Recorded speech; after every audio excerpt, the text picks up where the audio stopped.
All right, Nicholas, Yes, Joseph. how do you get a tissue to dance? You put a little boogie in it. Yeah, you know that's right. And Yeah. welcome back to TLDR. I'm your friendly neighborhood backcracker, Dr. Joe. With me, as always, is my hunk of crime. No fucking cat going off today. Nice. We are the Woodward Embarrassing of the DSG. Nicholas, my guy, how's it going? I'd be a lot better if you could, not use one of those half-assed dad jokes that we've known forever. I mean, everybody knows the boogie tissue one. Come on, dude. What is this? Hey, Back I and flipped goo? it. I saw it. Amateur hour over here? PCP, maybe? Fucking smashed him. Ugh, Love it. unreal. How's it going? Nicholas, we are doing something today that I don't think we've done in 2 months. I think that's pretty fair to say. Yeah, it's been a long time since we've had a mainline issue. That's just because we've been jammed up with interviews. And while we are, doing a mainline issue now and maybe are doing one next week, we're not done. I'll just leave it at that. We're not done with the interviews. We never are. We're always looking for more. Very excited for some stuff we got coming down the line. But we had Benjamin Percy. We ended it with Sheldon Buchert. We had Cherish Chen, Cy Spurrier, and Ryan Parrott in between. A lot of Image stuff, of course, Marvel as well with Ben Percy and everything. I mean, and honestly, like looking at the books that they're all writing to, it's like, ask me which one's my favorite. It's like, I mean, it's really tough. Yeah, they were all fun and for all, completely different reasons. I mean, we talked last week about our chat with Sheldon and how fun that was. And, with Cherish Chen, I think part of the difficulty was it was the only book she had, written and it wasn't released yet. So we had to avoid spoilers and we didn't have a lot of other material to go to. Like we were some of these, but that was a really fun interview and where it went and talking saga, and that was just really relaxed and free flowing. And then Ben brought the heat, Ryan brought the heat. Talking with Cy and about Step by Bloody Step and how different that book was from all the others. I mean, man, it has been a hell of a run with the Fireside chats lately. Yeah, and I loved each and every one. They were so different. So with some of the interviews that we do, we get to know the creator a little bit better as they talk about their work. And that's obviously huge. You obviously want to do that.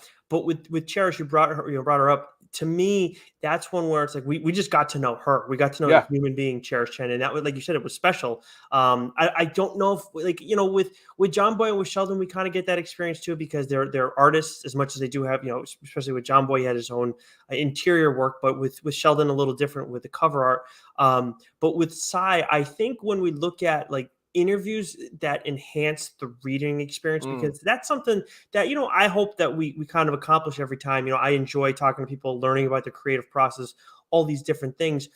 But there are some times where it's just like we get a lot of cool stuff about the book and learn a lot more, and it makes a difference, and it's fun to just listen to as we're going through it. But with Cy, I think more than any interview we've done, that enhanced the reading experience for me. And that's because it's just such a different experience than any other comic that we're looking at, on the market, even coming up and stuff. So that one's going to stand out with me for a long time, as cool as all the other ones were. I mean, I love Rogue Sun, love Ghost Rider.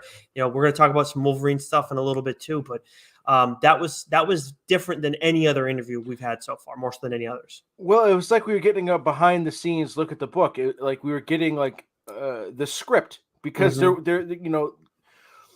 with Step by Bloody Step, there's no dialogue. The story is told entirely through pictures, right? And so he obviously had a script, because who was the artist on that book? Oh, jeez. See, you avoid bringing that up, so that way you don't look like an idiot for not knowing who it was. I always look like an idiot, and I apologize. But the art is so beautiful, and the art tells the story, but the artist had to have the direction, from Cy. And then so you can, that's the beautiful thing about art too, is that you're going to look at that book differently and see things differently than when I look at it, and versus someone else as well. And so when we got to talk to Cy, and when he, was telling us his motivations and his thought processes and what this meant here and what that meant there, and it just really, it was like we were getting our own personal script. It's like, okay, this is what I meant by this. Oh, and then you put it all together, and it really elevated the whole thing. So Yeah, absolutely tremendous. It's Matthias Lopes and Matthias Bergara. That's right, Matthias and Matthias, because I kept Yeah. screwing them up then. So I apologize, Matthias and Matthias. But yeah, so a lot of great interviews. For those of you who haven't listened to those, we highly recommend go back and listen to all of them. It's been a lot of fun, and we're going to keep talking to people. We're going to have some people back, I'm sure, down the line too, because we look at some work that people have done recently and some stuff that is coming up down the line. So always, make sure if you haven't already, subscribe to the show, iTunes, Stitcher, Spotify. We're on Amazon Music now too, and Audible. So make sure you go subscribe wherever you listen to us, and tell a fellow nerd, geek, dork, whatever you identify as, whoever you know that reads comics, tell them about us, because guess what? You're not getting any other experience like this out there. You get people who do interviews in comics with some major creators in the industry, like we do, but they don't always do talk shows like we do, like we're doing today, like we do with What's New or our solicits. We got all that stuff coming up too. But before we get to that, Joe, we got to do catching up. Otherwise, you're going to yell at me. So what have you been reading since we last spoke? Well, I had another news item on here that you just fucking flew right by. There we go. Of course, it's always something. Never. It is always something. Jesus Christ, I slave over these notes, and you just say fuck it. I'm going to do my thing. I was stunned to learn. I think it was Danielle DiNicolo announced on Twitter that Seven Secrets is ending at issue 18. Yeah, this was. It's like bittersweet news. This is kind of what happens with indie comics. This always what happens with indie comics. Like they have a start, they have an end. It just felt like at the start of this arc, it felt like it could keep going beyond this arc, but there was also that chance of like, this shit might end this arc. I would say, especially the last couple issues, I had a feeling this was coming to an end because of what's been building, and it's been cranked to 11. Right, the foot on the gas. For the last 3 issues, maybe last 4 issues, if I'm remembering correctly. Plus, we know that Tom Taylor signed an exclusive deal with, DC. Yep. So, it's only not like he's got a lot of other titles that he's Dark Ages is wrapping up over at Marvel. It's that in this. In this, right? So, and then he can focus full time, on the DC stuff. So, it is bittersweet, but man, it's a hell of a story, start to finish. This has been the best arc so far, hands down, no questions asked. And the fact that this is going to be the end of Seven Secrets with issue 18, this is going to be the best arc, period, which is what you want. Of course, talked about this on the show a little while back. If you haven't picked up the first 2 volumes already, highly recommend going to do that. This has been it's been great, Joe, and it sucks seeing this where Tom Taylor he's going to have to solely focus on DC, but his DC stuff has been really good, and we're going to get more indie stuff from him down the line. So I guess we don't need to rush it. But I'm looking forward to that's what you want. You want something that's bittersweet. Like no, it's ending. I can't believe it's ending. It means you love it so much. And that probably means it's going to end on the note that it should, as opposed to like, they're dragging it out a bit, wrap it up already kind of thing. Yeah. But now, can I get to catching up now? Is that cool? Yes. Okay. All right. So I want to make sure that you're happy. So why don't you go through your stuff first, Joe, just to make sure we got your speed. So I am all caught up. And that's including this week on Benjamin Percy's 10 Lives, X Deaths of Wolverine saga, event, if you will. And man, did that fucking end with a well, we'll get to that in a second. We'll get to that. I didn't spoil it. I'm just saying, like, especially I know. With X Deaths, like, it was funny because in the beginning, X Lives was my favorite, and then it sort of flip-flopped, but then the way it all, that was something else. Yeah, that was something else. So I had a ball catching up on those. Primos #2 from AWA. This is a very good book. I don't know if it's my cup of tea. Al Madrigal is he's a first-time comic book writer. So there's for me, there's just some dialogue stuff. It gets a little explanatory at times, and some of the things feel a little forced, but it is a very good story. I will keep reading it, but it's not on the top of my AWA list. There's some real bangers out there, but caught up on that. I caught up on Gunslinger Spawn. I didn't get a chance to read the new issue that came out this week, but I am caught up on that. And then, man, you weren't kidding with Last Book You'll Ever Read, issue 5. Mm-hmm. Oh, man, that was crackers. Yeah, and issue 6 came out last week too, which was like, again, I don't know what happened with the printing stuff, but yeah, that arc has I know been it pretty came out. It crazy. was out on print too. Like it was like what was. I think it's the first time since the first issue that this book actually came out. Like the week that League of Comic Book Geeks said it Yeah. was going to come out. Yeah, it's been a little strange with that one. I don't, and we've had like weeks where you're seeing it on Comixology, and then it's like, well, I have it on my pull list, so it's like I don't want to go and read it on And it Comixology. doesn't come out for a couple of weeks later. Oh, Jesus. Yeah, so it's just Comixology's also been a pain in the ass too. I know everybody's been dealing with that, but another conversation for Fucking another brutal. day. That is that everything you've caught up on? Yes. Okay. So for me, Shadow Man 7, you talked about that last week. Awesome. Life Zero issue 2 from Ablaze, which is like kind of started out as like a generic kind of zombie story, but like with focus on like some military characters. But it's the artist from Daredevil, Chichetto, right? Oh, yep. Yeah. So like really cool art. So I'm interested in that. Second issue, quite a bit better. Took an interesting turn. So I'm in on this series. The Last Book You'll Ever Read, issue 6. Again, awesome story. Cloaked, issue 4, which I don't think I talked about Cloaked last week. Cloaked 4 came out last week, if I'm not mistaken. I read issue 3. Checking back on my notes here, but I read it. It was fucking awesome. Yeah, awesome, outstanding. I think I had to read 3 and 4 actually, and it was great. What an ending to that series! Like it was just like, oh fuck, man. Right? Because it was like an ending that like it's funny because the way it wraps up, like you see like you kind of see like from the first issue like where it's really going, and then it kind of goes there, but then it takes a turn, and Mhm. it was just so well done. Like, Yeah. this is definitely going to be a hidden gem, I think, for 2022, end of the year, because this book kind of definitely took me by surprise. Yeah, this is definitely one like look out, keep your eyes peeled for the trade of this one. Oh, hands down. Because it's a fun 4-issue story and it's done after 4 Yeah. issues. Also, Good Boy issue 2 and 3. We talked about it with Sheldon because he said volume 2 was coming out, and I thought he was saying issue 2 because I read the first issue, thought I added it to my pull list, didn't add it to my pull list. So then I went to my local comic shop over in Seekonk, Time Capsule, and found out, oh yeah, Good Boy 2 and 3 are out. Luckily got the last copy of issue 2, and got a copy of issue 3. Read both of those. So that's a book that I would say is TLDR worthy, but at the same time, it's not like this crazy, like in-depth kind of like bizarre new thing or wild The new thing. dog's John Wick, right? It's the dog is John Yeah. Wick. That is it. So it's just inverse, and that's kind of fun, kind of cool. It's Source Press Point, who we don't talk about a whole heck of a lot on here. But if you want something a little different, I recommend reading it. I think it's a fun read. The I've art's got a Source little Point wild. Press book I have to read. I have a few. Yeah. Yeah, we picked them up at I think it was Boston Fan Expo. We picked those Boston up, right? Fan Expo, and then I've got an issue 1 and issue 2 of a book that I've been dying to read, and I just haven't gotten to it yet. Gotcha. Well, I think that Good Boy is one that you'll enjoy reading. I think anybody can kind of enjoy reading that. Seriously, if you just like John Wick, it's just kind of fun, kind of kooky. Definitely a fair amount of violence. So, so something I would talk about on the show, but it's just like not like I can just sum it up in a sentence: it's John Wick, but the dog. Right. So pretty simple. All right, it is finally time for us to get to what's new this week in comics, Joe. Why don't you kick us off with Marvel? All right, so we have Darth Vader 21, X Deaths of Wolverine number 5, which we will touch upon in a minute.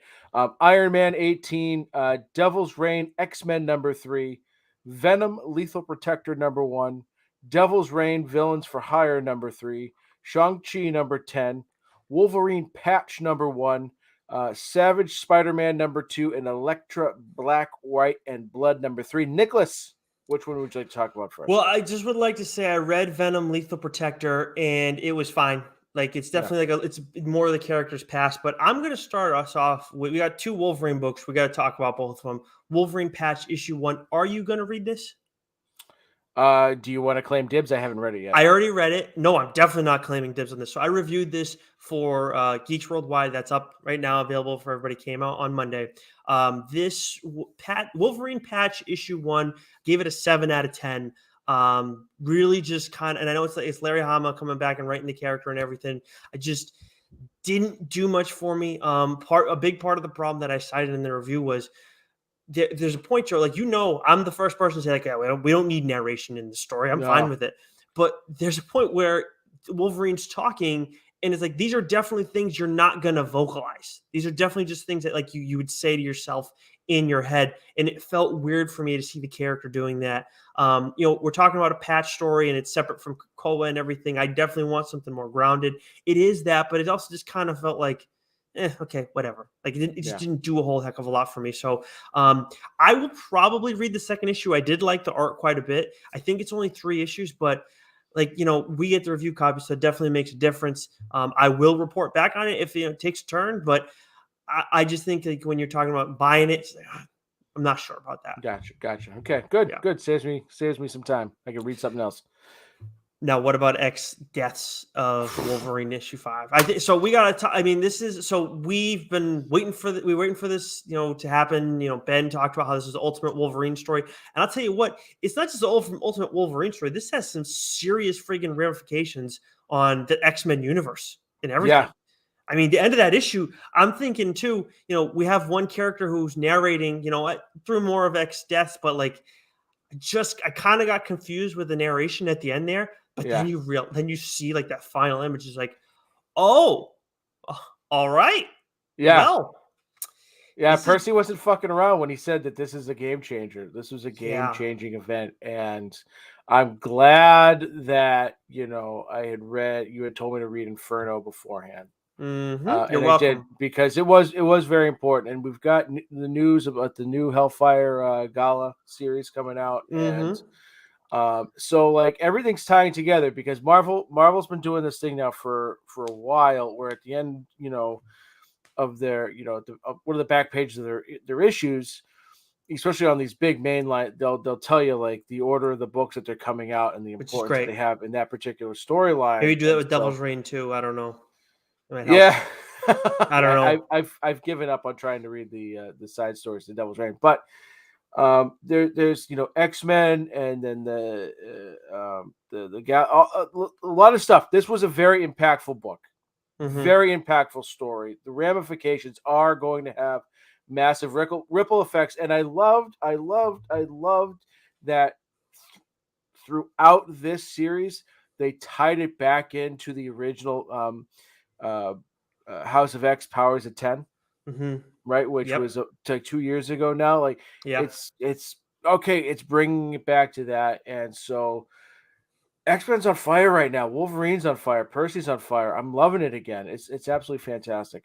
Yeah, Benjamin Percy's been great with Wolverine, and that's honestly, Joe. Like, when I look at Wolverine patch, like, part of my other problem with it is, like, Benjamin Percy's really freaking good with Wolverine. Like, I really like what he's done. So, like, if you're not up to that level, it's like, whenever Ben decides, I've said all the stories I need to say with Wolverine. We know he has a ton more. Again, go back and listen to our interview. Wolverine 20 is slated to come out later in June, I think. Is it June? Is that what it is? So. I thought it was. Either way, he's obviously not done with the character now. But I mean, he told us that he had at least 2 more, like, big time Wolverine stories planned. So I mean, like, this could be years down the line. I don't know. But when he decides, I've told all the Wolverine stories I want to tell. Good luck to whoever has to take over, because that is gonna be really hard. He, like, you joked when we first had him on, like, this guy is like Wolverine, like real life Wolverine.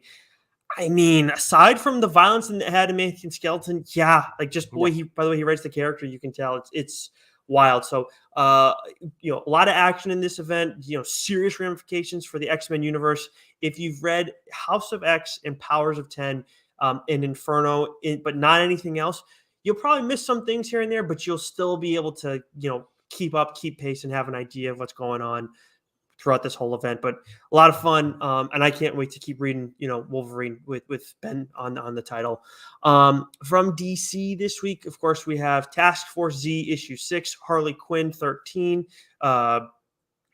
I didn't even know we had a Harley Quinn, like, right, HQ 13. Anyways, Trials of Amazon Wonder Girl issue 1. I actually didn't finish the Trials of Amazon initial issue, so I kind of want to go back to it. But I forget, it was Lauren over on Geeks Worldwide. I think she gave it a 10 out of 10. Really felt highly about it. It wasn't bad. It's just like this. You can't read everything. That's the name of the show. Aquaman, Green Arrow, Deep Target issue 6. I'll report back on that with the last issue. Deathstroke Inc. issue 7. I think if for those who've read Robin, you'll like this would be kind of a double up in a way for the issue. A little more backstory though on a character that was introduced in Robin. You got Rogues issue 1, which characters like I like Bronze Tiger, not a big like Captain Cold guy and some of those other characters that we see in this title, but I know we know these characters. I like the writing and the art in this issue really awesome. The only issue is like I just don't care a whole heck of a lot about these characters, but I really like this first issue and absolutely going to read the second one because for you like to not be attached to the characters that have been around for a long time, that's not a good reason to just give up on a book. Right. So really enjoyed it. Of course, you're reading The Human Target by your favorite writer in the entire world, Tom King. Issue 6 of that is out this week. And then you got 2 other books that you wanted to delve in a little bit deeper to. I'll let you take the reins. Detective Comics 1058 and Robin issue 12. Yeah, so I've been talking about, I don't think a week has gone by where we've done what's new and I haven't discussed this book.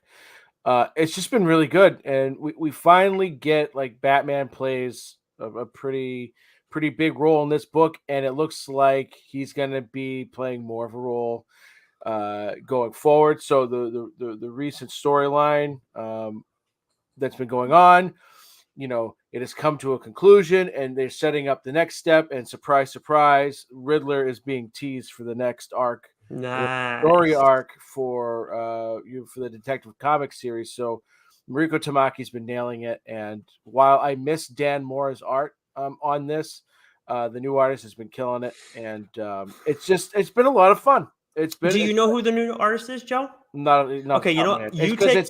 You take a second and figure out who that friggin' artist is, and I'm going to tell everybody that because I just want to touch on one thing. You bring up the Riddler, and Paul Dano just got announced as the next.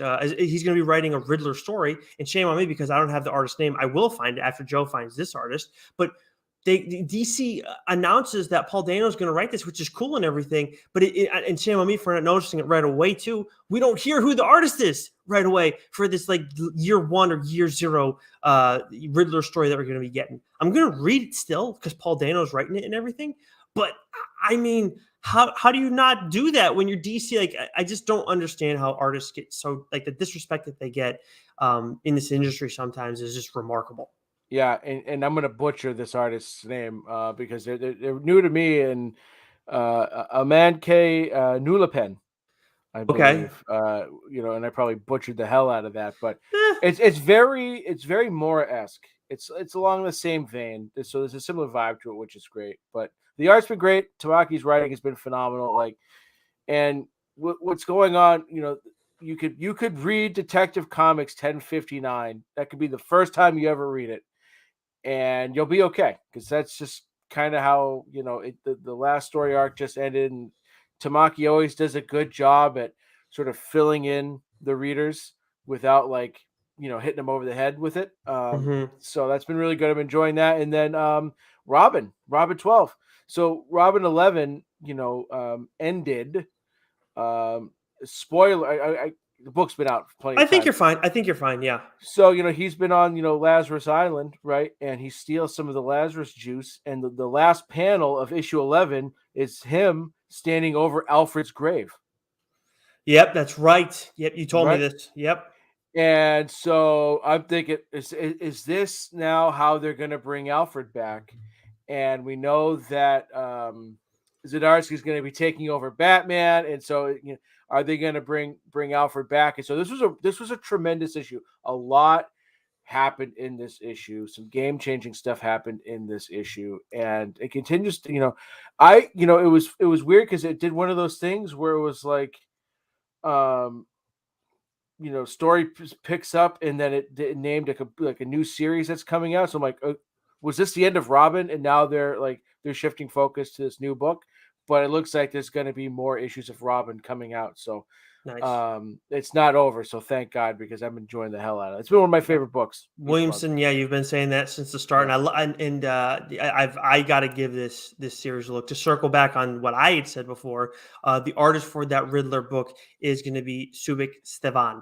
And I may have butchered the name, and I apologize, but that's phonetically how it looks. But either way, so DC, we move on to Image. We got Saga 57 this week. Of course, we don't get the review copies for Saga, so we've not gotten an early look at this. We'll report back on that with the next issue of TLDR. Of course, Department of Truth 17, Gunslinger Spawn issue 6, which is awesome. I think, I don't know, man. Like, Spawn's one of my all-time favorite characters, but like just every other day, it's like she Spawn. I kind of like her more. I kind of like Gunslinger more. It's just like I love them. I love the addition. I know you're more of a medieval Spawn guy, right? I love medieval Spawn, but the last couple issues of Gunslinger Spawn have been fantastic. It's amazing, and it's just like the movement of this series too. It's not like breakneck speed, like kind of some of the other stuff. Where King Spawn, I mean, King Spawn is not moving at the same speed as the Scorched, but it's moving at a pretty like even pace. Gunslinger Spawn feels like it's moving fast, but it's only gone so far in this first arc. But it's just been awesome. Like it's just exactly what I need with this character. Definitely unique in its own way from the other titles we got right now. Well, I would say that for me, this is the slowest paced book of them all, except for maybe the mainline Spawn. But I haven't read that. Except for the mainline, I haven't read that one. In 4 issues. Yeah, but that's what I mean. It's moving like it's like in a way it moves at to me in a way it moves at like an even pace just because there's so much action. But in terms of the plot itself, it's no question it's the slowest moving of the 3 new Spawn books. Yeah, it's kind of wild in that regard. But I still love it. And then we got Ghost Cage issue 1, which we meant to give this one a look, haven't yet. Maybe one of us will report back on it next week. But then we got 2 other big ones that we wanted to dig in on. Why don't you tell me a little bit about Bolero 3, because I am behind on this series. This is the trippiest, one of the trippiest books I've ever read. Right up there with the Secret Life of Layla Starr, whatever the hell it's called. Yep. Is that Ram V? Ram V. Bolero's not Ram V, but no. Man, this. I remember we got an advanced copy of this, and we tried to set up an interview. It just didn't work out. Oh, hey, kiddo. You want to say goodnight? Yeah, we ran into some timing issues. Say goodnight. Here we go. Yeah, there we go. Love you. Feel better, kiddo. And so unfortunately we didn't get a chance to set up that interview, but like, man, this book, just like each issue, and they're long issues. I think this was like 50 something pages, right? And it's just trippy. It's meta. It's, this idea that this woman has so many, opportunities to live a life. And she keeps finding new ways to fuck it up. And now she's running out. I think she's like down to 1 jump left sort of thing. So it was heavy. It was trippy, but it's fascinating as hell to read. It really is. Yeah, I got to catch up. I like this. I read that first issue. Absolutely liked it. And like you said, it is bizarre. It definitely leaves you like on a note too, where it's like, what the fuck is going to happen with these? And a lot of sacks. A lot of sacks. I just felt like that after the first issue. Lord knows what's going to happen. I'm going to have to do a comparison with this and Sweet Paprika, because that one is like unparalleled.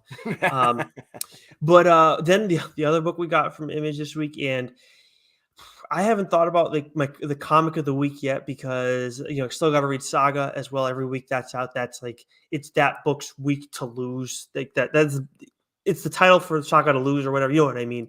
But Philadelphia issue 20, man, it was right there. It's right there. And I know Rich Keefe, a friend of the show, of course, hosts #Dork, reads this when the trades come out. So I will say a little warning for those who are into trades like Rich is, and just wait on that for Philadelphia. When we get this, like last issue, we met one George Washington, and then we get the stuff with him this issue in Seesaw Joe. I actually did write a review for this for Geeks Worldwide last minute. I'll tell you what, man, like I'm listening to them talking. It's like, I didn't trust John Adams. I didn't trust Thomas Jefferson, and I still don't want to trust you. But then when you start talking about it, it's like, like it sounds like this guy's kind of got a halfway decent idea, like a halfway decent plan coming, as much as it involves, certain serious ramifications. But it's like your logic at least seems a lot fairer than what the other guys were trying to do. Well, I think what he's done really well, what Ronnie Barnes has done really well, especially with this Friend of last the show, arc. Rodney Barnes, who's Friend of the apparently show, yeah. gotta watch the Lakers show. Where I know I'm behind on it, but apparently he's killing it. Oh yeah, and he's in Shocker. it too, which is Yeah, I great, saw that. That's right? great. Yeah. What he's done really well, especially with this arc, but in general, when he's drawing on these historical figures, is that he's really kind of hammering home the point that those who we feel are the least corruptible Mm-hmm. become the most corrupt. And you Mm-hmm. see someone like John Adams, who was supposed to be all about the greater good and the truth and justice and all that, and what we see with GW and TJ and everything, like, it is fucking wild, man. Yeah. And It's to crazy. see those characters being written in a different light, while able to also sort of take the current climate that we're in and make it relatable from their time to present. Yeah. It is some special writing that he's doing right now. I'm I'm calling it though. Of the three, obviously we got, like, with Adams, like, it's been back and forth with in terms of his like presence in the book. I'm calling it. If there's one who's going to get the boot first, it's going to be GW. You think so? I have a feeling, yeah, because I think that I kind of like alluded to that suspicion in my review. I just think that he's the path he's taking. Eventually, he's going to like convince somebody of his logic, but then they're just going to say, "All right, I love your logic, but I ain't working for nobody anymore again because last time that happened, I got fucked over." Yeah. So, I'm loving it. Like, these last two issues of Kill It. This last one is right up there with the best ones. This one's probably my favorite right now. The other one was, of course, with Thomas Jefferson and in Jupiter. That shit was nuts. Yeah. And Rodney kind of illuminated on this like a little bit, like, yeah, it went that way, but it could get really bad really fast. So, just, Rodney's been kicking ass with Philadelphia, with Nita Hawes. Got to, get on the Substack game with him too, because he's got all the other stuff going over there too within the Philadelphia world that I was very interested in. I'm going to breeze us through the other indies that we got this week, Joe. There's Power Rangers Universe issue 4 from Boom, an all new Firefly issue 2 from Dark Horse. We have Demons issue 1, which I may or may not be talking about today. We have Black Hammer Reborn issue 10, Stranger Things Kamchatka issue 1, which I'm not going to read this, but I just get, like, I don't know if you ever played. Did you ever play Risk? Yes. Okay, yeah, Kamchatka. Always an important territory if you're trying to control the U.S. That's right. Yep. And then Count Crawley Amateur Midnight Monster Hunter issue 1. Then from AWA, we got 2 books that we're both reading: The Fourth Man issue 3, and of course one of our favorite horror books out there, in addition to Philadelphia, Hotel issue 4. Dynamite, there's Red Sonja issue 7, which you've been reading. And then Aftershock, we got Maniac of New York, The Bronx is Burning issue 4, and then The Lion and the Eagle issue 2. And that is it for what's new. Well, kind of. I mean, my book's kind of a new book that we'll be talking about in a way, but it's time for you, Joe, to tell us what book you're planning on talking about today. So this is a book that I wasn't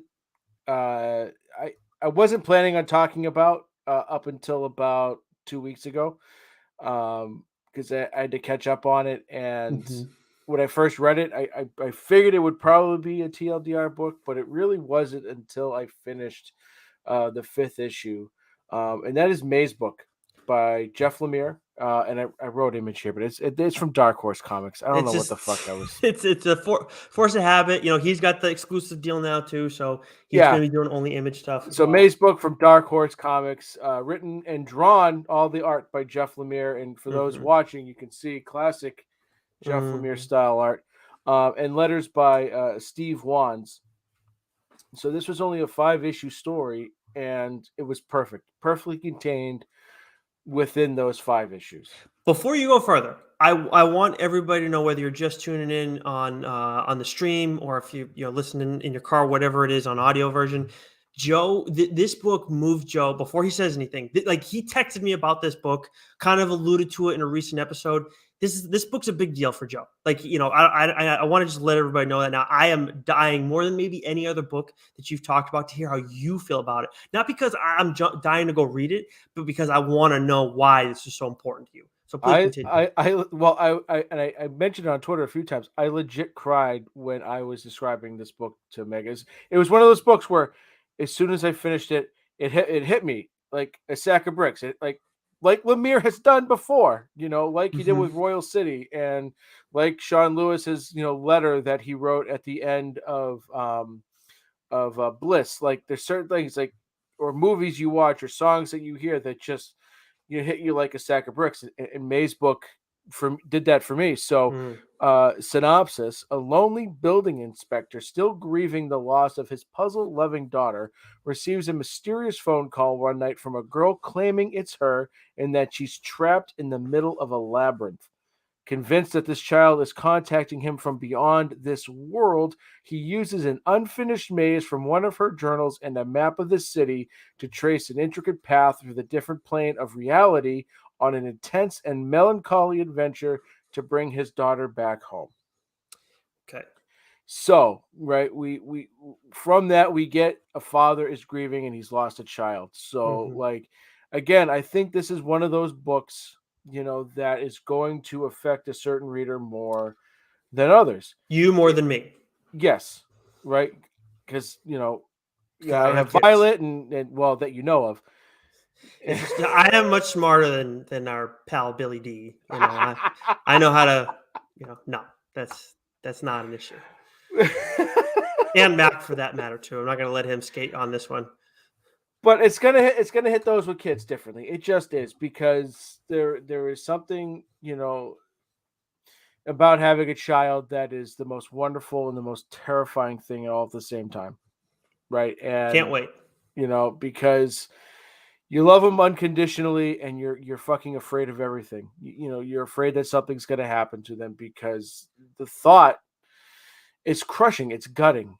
And that that's the essence of this book, right? It's just, Lemire doesn't write very happy, many happy-go-lucky stories, right? Despite what Netflix may want to do to them, they're not happy-go-lucky. Wow, well done. Here I'm trying to work into Something Is Killing the Children reference, and then just go for the throw at Netflix. Nice. So, but Lemire's done this to me before, and I fell for it, and it was just so. This book is just, it's just so good on every level. So I know that Lemire's art style isn't for everyone, but I think it fits this story, really well. It's got that sweet tooth kind of, look to it. But what's really brilliant is that Lemire also does the colors. He does all the art in this, and he made this really brilliant choice early on, especially in the first issue. When we meet our main character, his name's Will. He looks sort of like a grizzled old man. Him and his entire world around him is just painted in this muted watercolor tones. A lot of sepias, browns, shades of gray. It sets the tone that this man is hurting, that he's lost. There's no vibrancy in his life.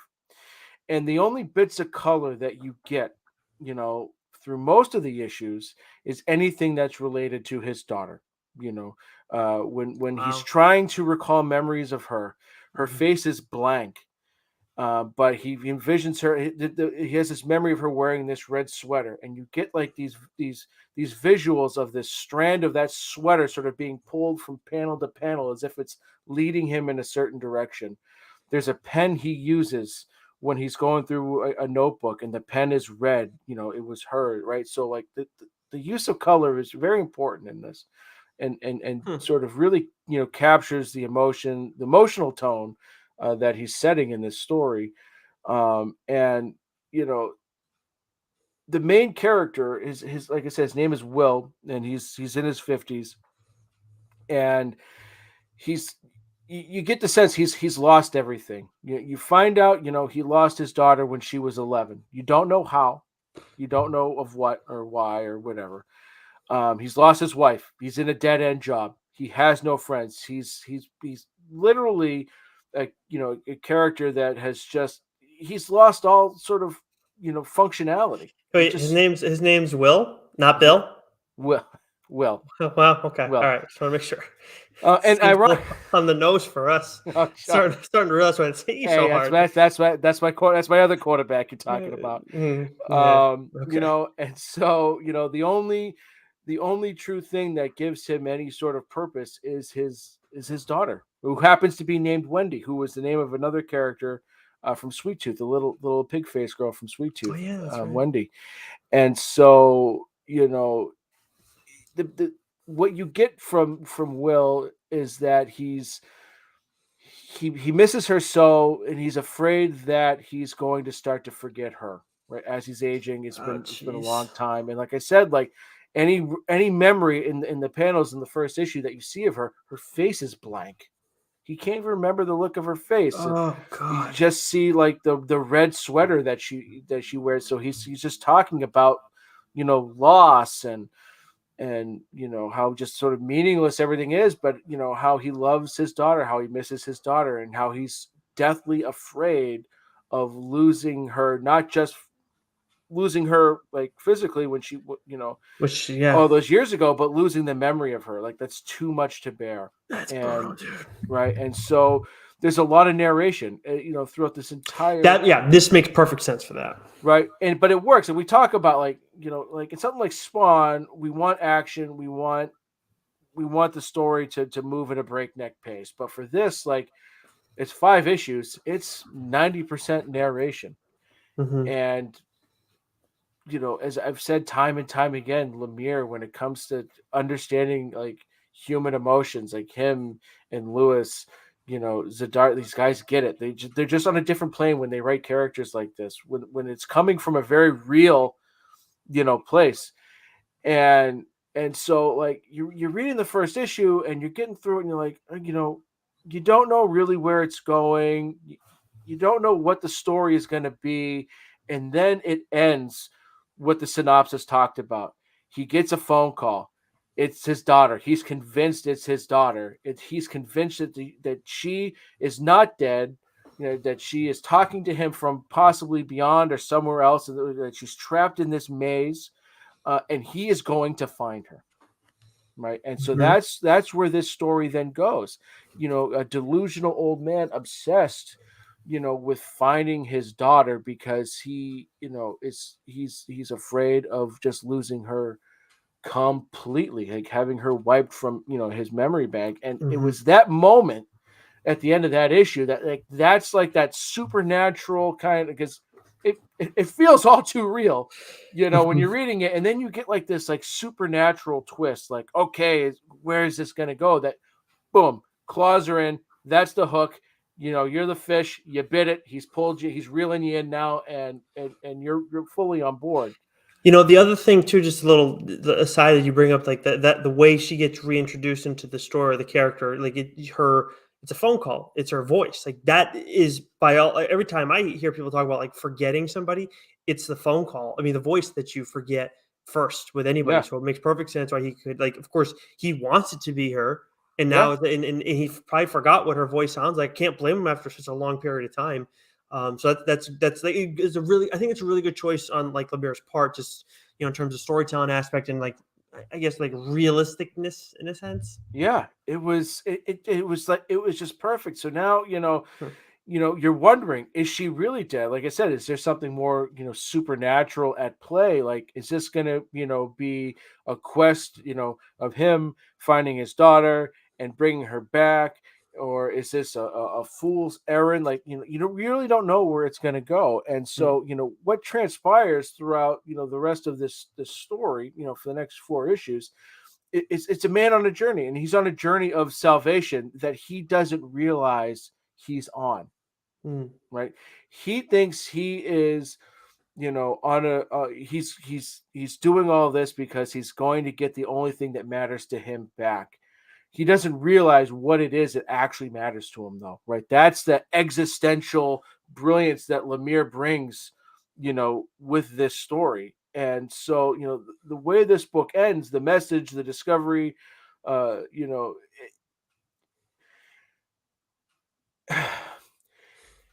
don't want to spoil anything, because there was a panel at the end, at the end of this book, that or a series of panels, I should say, that I read it and it hit me, and trying to describe it to Megan is what made me lose it, and then trying not to lose it now. But like I said earlier, it's excuse me, frog in my throat. It's that fear of being a parent, that this little person that you love, unconditionally every day, and you don't even want to see fall down and scrape their knee, and the thought of something, far worse happening to them, it's gutting. And what transpires at the end of this story, and where Will starts and where he finishes, and then everything that happened in between, it's like, man, like, it really hits you. It really hits you. And I want to say what that was, but I want people to read this book, so I don't want to spoil it. But for those of you that are listening to this and thinking, that sounds like an interesting story. I love Lemire. I haven't read his stuff yet. Or even I haven't read Lemire, but I want to give it a shot. You read this, you will know exactly what I'm talking about. It happens in the last few pages of issue 5, and the setup to it, and the dialogue that transpires, and then how it ends. It was extremely impactful, and just makes me think about Violet, and like, how would I deal with something like that, like losing her, impact me. Like, there's one line in there, it's like, why did she only get to spend 11 years on this life, and I have to, and I get 50, right? It's that guilt, right, that you can't control. Like shit happens, it's out of your control, and it sucks, and it's devastating, and so it's the impact that has on a person, the emotional journey that this character goes through, and the way Lemire writes it, and how he does it perfectly in 5 issues.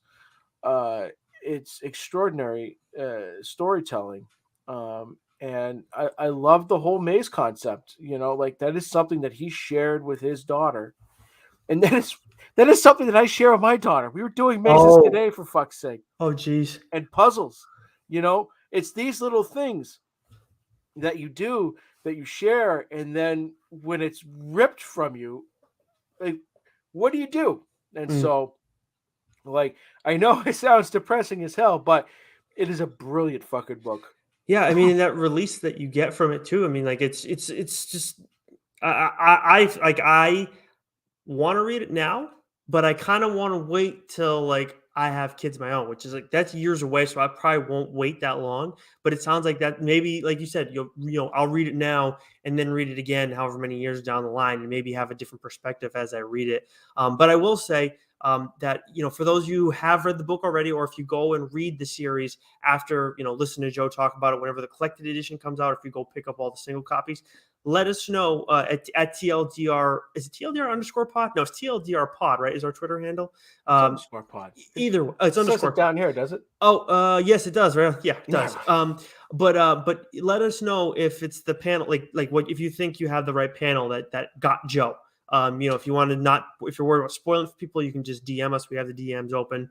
But yeah, I'm curious if people, whether Instagram, Twitter, I'm curious if people can get that panel right, Joe. I'll be reading this for sure. It was a bit of dialogue, and it was 3 panels. And I fucking lost it. I'm trying really hard. I've never held anything back. I've never seen like this on the show. So hard, it just, again, like, you have kids, you read this, and it's just, I don't know how Lemire does it. I think I tweeted it out. Every time he writes a book, he finds a way to emotionally kick my ass. This one more than any, though. And this one more than anyone, because this one is the most relatable for me out of all of them. The next one probably would be Royal City, and then, Sweet Tooth was an emotional roller coaster onto its own. But that was of the sort of the Cormac McCarthy, the Road vein. Even Black Hammer, right? Like, there's a very human element to a superhero story there. He fucking nails it, man. What about Little Monsters? That one didn't make you emotional, right? That first one? Oh, Little Monsters was great, though. Yeah. No, that was... Dips. I got to wait on that now. Yeah. Bastard. Yeah, there you go. That'll put a smile on your face every friggin' time. Okay, so Mazebook, Jeff Lemire. I can't wait to read this thing. So Joe, and seriously, I really appreciate you being so vulnerable on here. Like, I know you are with me off the air, but like when we're doing this stuff, it's not easy to do. So yeah, this is a book. It hit me. I was like, I said, as soon as we have a mainline issue, which might be 3 months from now. So over under, right? Do we come out with our next mainline issue, or does the last fucking Ronin issue finally fucking come out first? Oh, that's a good call. Right. I think I think it's going to be our next mainline issue. I think that's what's going to end up. It's going to end up being. But TBD, because who knows if we have to adjust some things with solicits and whatnot. Because we're going on 2 years, I think, close to 2 years. It's ridiculous. You called it. You said 2023, and it's starting to really feel like that. But anyway, so Joe brings us to an emotional book, and my book also has family stuff, but it's definitely not to the same degree. I'm talking about We Have Demons, which of course is written by Scott Snyder, and the pencils are by Greg Capullo. The inks are by Jonathan Glapian, who drew a Spawn cover, a King Spawn cover that was like terrifying. Colors by Dave McCaig, and then letters by Tom Napolitano. Of course, for those who are new to the show and maybe missed this a little while back, I'd be surprised if you did, but we had Scott and Greg on the show at the same time before We Have Demons hit Comixology. And for those wondering, why are we talking about it again and what's new with Dark Horse and everything? So these were released through Comixology first. There's a deal that Comixology and Dark Horse have, and now it's after a certain amount of months or whatever, these books are hitting the shelves over at your local comic shop as single issues. Actually, Snow Angels, I meant to tell you this, so I keep forgetting. I picked up the collected edition of that from that's Lemire nice. Too.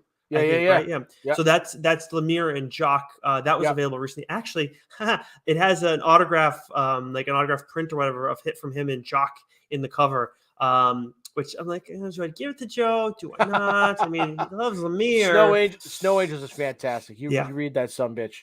Right Another now. book that Joe talked about on the show a little while back. I got one thing in mind for our next trade whenever that actually happens. But anyways, I digress. So Joe has been waiting on reading this book for a long time because we decided to divvy up all of Scott's books that were announced in Scottober and everything. So you've been waiting for this one for a long time. Of course, the first issue is the hard copy. First issue is out this week. These are 3 double-sized issues, so essentially it's 6 issues. All of them are available on Comixology right now.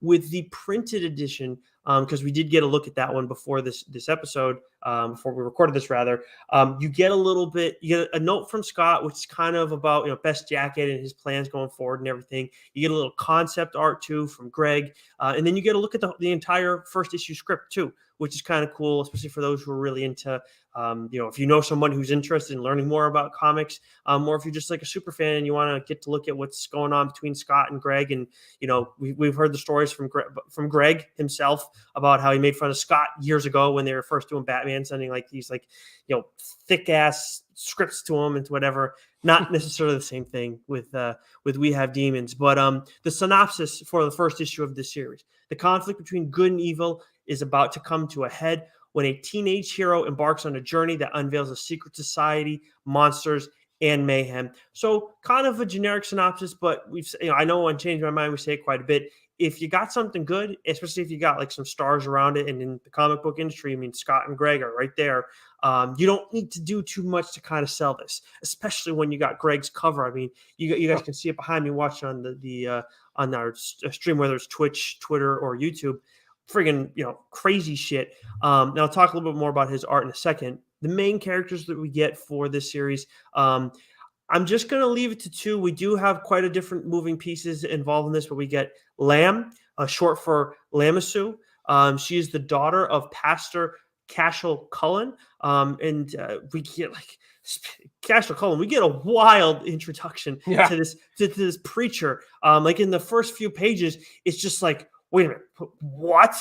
And I know we on this show, like, we talk about the first issue pretty loosely, but with this book being available now, in hard copy for the first time, there are a lot of people who don't have Comixology, and I just don't want to. There's only 3 issues to this. I don't want to give too much away, but her introduction to that character is like, oh, what the fuck? Yeah. For sure. So, and then with Lamb, her whole story is kind of more about, like, kind of, to me, seems like what Scott's kind of gone through in his life, and I'll get to that in a second. Then we get Gus, who normally I might have kind of left out of this conversation just again because of how like when we get to know him, or when we first meet him, and then kind of when we get to know him. But I think Greg talked about him quite a bit when we had him on the show, and Loves Gus. Yeah, I was gonna say, I'm pretty sure that's his favorite character. And there's a lot of, like, weird ass stuff that goes, like, there's one line in particular where they're talking about, like, the anatomy of Gus's species, and then the anatomy of, like, the human species, and it's just, they had fun with this series. There's no question about it. But he was Cashel Cullen's partner in Cashel Cullen's, like, work outside of his church. And I'll tell you what, like, the first issue is the narration is all from Lamb. The second issue is all narration from Gus, which is an interesting decision on its own. But, like, it's nice to get a little insight to the 2 characters, getting to know them a little bit more. I think with Lamb, we really need it, but honestly, with Gus too, with everything that character kind of goes through, you need it as well. I think Gus, though, is my favorite character of the 2, but a lot of twists and turns throughout the series. I'll touch on that a little bit in a second, but this series is definitely, like, number one thing is about faith. You got a preacher's daughter. I mean, it makes sense that you're going to be focusing on that quite a bit. But to me, what's interesting about it, because I remember, I don't know if I just from talking to Scott or if when we had him on the show, I can't remember, but, like, when it comes to him and faith, like, that's not necessarily something he's going to be jumping out to write about right away. That's not his number one thing. But definitely, like, this is like an experience for him where he's talking, like, working through all of that himself through the eyes of Lamb. So I think I find that very interesting. You can really sense with this character where she has, like, quite a bit of resentment towards the faith. Someone like me who, has mixed feelings, depending on the day, I especially when it comes to organized stuff, I find that very interesting. So that's going to reel me in right away. We talked about narration and whether sometimes we like it, sometimes we don't. Said how there's, like, flip-flopped a little bit. There's quite a bit of narration in this, but Scott and Greg are clearly trying to set up this, like, larger world. So it makes, like, you're still set, like, in our world in a sense, but we're dealing with, like, demons and everything like that. So it may, in different types of, like, hero teams in a sense. So it makes sense that they would, instead of, they would need a little bit of explanation throughout the course of this story. And it slows things down at times too. But at the same time, like, Greg has an art style where it's like, I can move at a fast pace with him, but you also want to stop and appreciate his stuff. So it's not like you're sitting down and expecting this to be, like, really, really quick with everything. But definitely a lot of, like, oh shit, what happened? It's like things on the last panel, like when we're talking about the introduction to Lamb's dad and everything. But then again, I mentioned a little bit about the narration. Like, with what each character goes through, I'm curious if Scott's going to continue to alternate throughout the entirety of this series, change things up a little bit in the final issue too. I don't want to get into that too much, but I just wonder how much back and forth he's going to be doing with that, with who's narrating the series. Well, he's been experimenting with that in Noctera too. Mm-hmm. Yeah, right. That's right. So, he is doing that differently now. Yeah, that's right. I forgot about that. And then with and I mentioned, Greg's art and everything. I mean, this is like, I mean, his stuff is always going to be, like, friggin' batshit nuts. I mean, he's done Batman. We talked about Reborn. I did that on the show a little while back. Him and I believe it was Mark Millar wrote that. Loved that one. A lot of craziness in that. Obviously Spawn and everything too. I mean, you got Todd McFarlane saying he's, like, his favorite Spawn artist ever. This series, I mean, you get a lot of badass action. You get like not just, like, the action is bad. So you get the quantity of it is, like, it's a lot. And at the same time, when we're dealing with the demons too, these things are friggin' gross. So, like, you have this, like, amazingly cool, polished art with the hero characters and everything, and then you have the juxtaposition with the demons, and it's just like, man, this shit's nasty. So I like that mix up, in this, and then I touched on the ending a little bit, and I don't want to go too far into it, but man, the end, the first issue is like, okay, all around awesome. The second one is good, it gets pretty wild and everything, but there's this big twist. And I think that it's the second issue, and then even in more so in the third issue, and it's just like, well, shit. Okay. All right. I forgot this is a Scott Snyder book. Okay. That makes sense. So, all around, like, really enjoyed this series. Definitely not like the fastest moving series that we're going to see, but like when it comes to the action, like that shit is like when it starts happening, like you could have like a few series of pages where you're getting into it. So, really wild, really fun. I'm excited for the second arc. I mean, this is, if you like Scott Snyder, I don't know why you haven't read, unless you just don't refuse to get Comixology. That'd be the only reason I don't understand why you've read this yet. Or if you're Joe and lost out on the coin toss fair and square, which happens to the best of us. Fucking cheater. Yeah. I've been dying to read this. Now, at least I've gotten to read The Clear and Night of the Ghoul, both of which were phenomenal. But out of the two, as much as I love The Clear, the Night of the Ghoul really. When I'm dying really became what a fucking phenomenal story. Man, that first issue, because we got to read all of them because we got those early look when we had Scott on with Greg. Man, I read Night of the Ghoul and I was like, I have no regrets about taking We Have Demons first, but this is the book where I'm like, fuck, like I wish we weren't doing this exercise. But I got that jock book coming down the line too, and I can't remember how we divvied it up, but we got the notes somewhere. If not, we'll have to go back and rewatch the legendary coin toss. But yeah, so We Have Demons and Mazebook, both Dark Horse books. Of course, We Have Demons and Comixology original. Make sure you guys go pick those up, or at least get on Mazebook when the trade comes out. But I'm actually gonna get a hard copy if We Have Demons too, just to look at the. 100%. Yeah, same here. Yep. Oh yeah, you've been waiting on it, so why the hell not reading it like that? But Joe, before we get out of here, we do have one last thing that we like to do on our mainline episodes because we have time there, the Failed Superheroes Club. And this week, Joe, we have this guy's like sounds like it's terrible. Are we going to offend a small percentage of our fan base here with this one? No, not at all. No, okay. That's wow. Okay, yeah. I am very stunned and disappointed that we look at our analytics and everything of our demographics of our listeners. Like, number 2 country for us is Germany. I've heard Germany's pretty big into comics, so it makes a lot of sense. I know women like to read comic books, but we have a very small female audience. Yeah. So for those of you, I know we do have female listeners out there. Tara from Geeks Worldwide. Yep. Make sure you go let the women that like to read comics, let them know about us because we talk a ton about badass female characters too. So I mean, in Sweet Paprika, fuck. Anyways, you haven't popped your shirt in a while.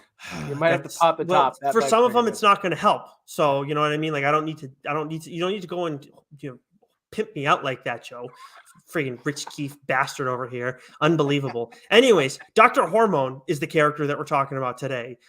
This is a male character. Shocker. Of course, came out in the 40s. Apparently, Hormone is actually his surname. This is coming from the book written by John Morris, The League of Regrettable Superheroes, which my girlfriend's brother-in-law and wife got for me, I think, for Christmas. So this character was created by Robert Bug with 2 G's in 1940. First appeared in Popular Comics 54. I guess they weren't that popular because the character got canceled. The publisher is Dell Comics. This was noted here, but I didn't really this didn't do much for me. Apparently has a spotty adherence to basic medical ethics. Kind of makes sense more as you go along, but a note that I did include. Apparently was on his deathbed when he was given a quote unquote youth hormone, which turned him into a 25-year-old. And that Benjamin Button. And that allowed him, Joe, to take along his sidekick, his granddaughter, Janie Hormone. And they set out to share this discovery with the world. In addition to reversing age, they could do the inverse, which means they could turn babies into grown men. And they found this out. How, Joe? Great question. They experimented on dying infants. Jesus. Also, basically gave some people the Captain America treatment, turn people into super soldiers and everything. Okay, cool. Seen that before. Also turned a nation into half animal, human hybrids. It's a precursor to fucking Sweet Tooth. Oh, look at this. Holy shit. Dr. Hormone started it all. Dr. Hormone heroically turned the evil leader of Eurasia, named Rasinoff, into a donkey man called, wait for it, Asinoff. And the other nation he fought against primarily was called, this one is like bold. I don't know where they pulled this from, but Robert Bug, like, you got screwed. The nation that Dr. Hormone fought primarily against was called Nazia. Very unique, very original, very impressive. Last couple things toward the end of his run, Hormone gets these ridiculous powers from the Thinker to save, to prevent Nazians from invading Texas or whatever. It turns into a giant, blows the plane out of the air with super breath, which who doesn't want that power? That's when the Superman has ice breath or something like that, right? Yes. No one wants super breath. Although sometimes when we go to dinner, I could use that afterwards. But by the end of Hormone's run, not touching that one. Wow. Okay. By the end of his run, don't even know who Nick's blowing after dinner. Hormone and Janie are brought back in time to the Thinker's headquarters, where they went to sleep and have never been heard from again. I have to go back to my home planet now. Dude, if this was satirical, this would be great. But this is like, it was not. This was I'm reading. This was Robert Bug's hard work, right? Yep. Just on full display. Totally fell flat. Honestly, 40s, man. Holy smokes. Unbelievable. I'm reading this and I'm like, some of these have been fun and kooky, and I can understand you know what? It was a goofy idea and you swung and you missed, and that's going to happen. This just sounds like a shit idea. I'm sorry to Mr. Bug's family and the Hormones. Someone paid this man for this too, right? So, and he's getting paid now, right? Royalties. You got to think Janie's getting some fucking royalties on this now. Yeah. Dr. Hormone, and that's his name, straight up. That's it. That's it. So that's gonna do it for us this week, everybody. TBD on next week, because we got stuff in the works. Doesn't necessarily mean we're gonna have an interview next week. Just may have to shuffle things around, but who knows? Things could change at the drop of the hat on the show. That's why you always got to make sure you subscribe to the show if you haven't already. And again, tell a fellow nerd, geek, dork, however you guys identify when it comes to that. And don't tell the people you're talking to Jeff Lemire until you've already talked to Jeff Lemire. This is true. Yes, that is. Well, you'll live and learn, Joe. Maybe someday we'll get him on. But until then, stay sexy. You know it.